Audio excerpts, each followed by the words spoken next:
Hello నమస్తే, welcome to my channel. ఇవాళ recipe వచ్చేసి ఎగ్లెస్ కేక్. ఈ కేక్ స్పెషల్ ఏంటంటే నో మైదా నో షుగర్. హెల్దీ వేలో ఈ కేక్ని ఎలా చేసుకోవాలో ప్రాసెస్లోకి వెళ్ళిపోదామా.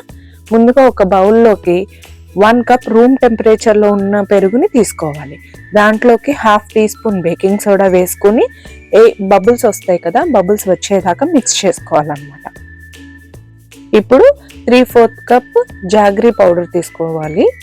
అలాగే 1/2 టీ స్పూన్ వెనిలా ఎసెన్స్ తీసుకొని ఒకసారి మిక్స్ చేసుకోవాలి.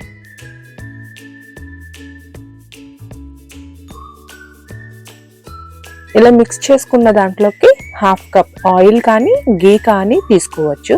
అలాగే 1/2 కప్ పాలు వేసుకొని బాగా మిక్స్ చేసుకోవాలి. బెల్లం కరిగేంత వరకు మిక్స్ చేసుకోవాలి.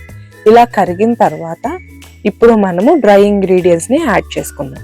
ఇందులోకి నేను మైదా ప్లేస్లో గోధుమ పిండి తీసుకుంటున్నానండి. 1.5 కప్ గోధుమ పిండి, 1 teaspoon baking powder, 1/4 cup cocoa powder. ఇవన్నీ కూడా బాగా జల్లించుకోవాలి లంప్స్ లేకుండా.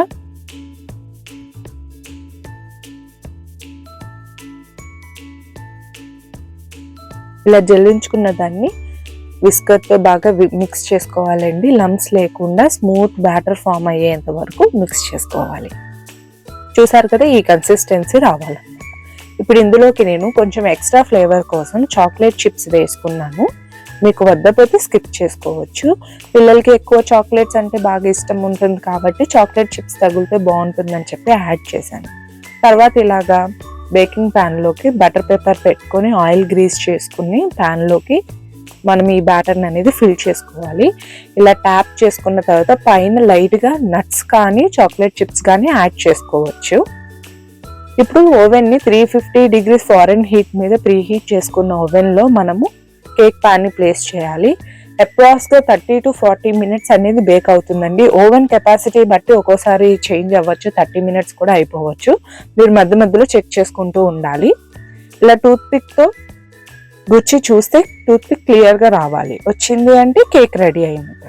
దాన్ని కాసేపు చల్లారిన తర్వాత ఒక ప్లేట్లోకి సర్వ్ చేసుకొని స్లైసెస్ కింద కట్ చేసుకొని సర్వ్ చేసుకొని తింటే ఎంతో టేస్టీగా ఉండే మన వీట్ ఫ్లవర్ జాగరీ కేక్ అనేది రెడీ అయిపోతుంది. చూసారు కదా కేక్ ఎంత బాగా ఉందో, చాలా ఫ్లఫీగా వచ్చిందండి. ఇది అసలు మనం మైదాతో చేసినట్టుగానే టేస్ట్ కూడా చాలా బాగుందన్నమాట.